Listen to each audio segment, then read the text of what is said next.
বন্ধুরা, আজকে আপনাদের একটা সতর্কমূলক বার্তা দেব এই ভিডিওর মাধ্যমে।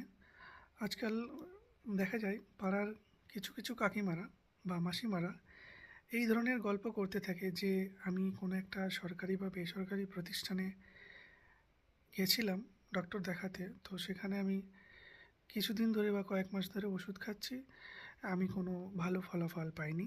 তো আরেকজন যে যেতে চাইছে তাকে ডিমোটিভেট করে দেয়।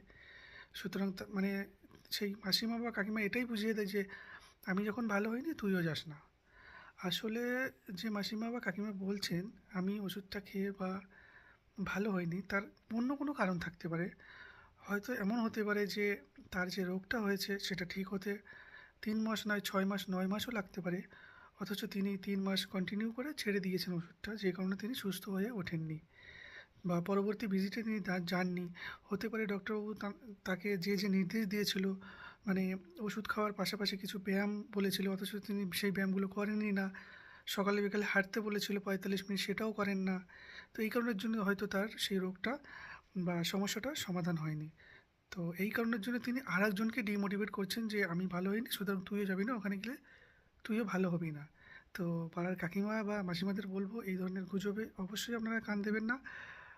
আপনারা আপনাদের লক্ষ্যে স্থির রেখে অবশ্যই সেই প্রতিষ্ঠানে সঠিকভাবে চিকিৎসা করাতে পারেন। ধন্যবাদ। সকলে ভালো থাকবে, সুস্থ থাকবে।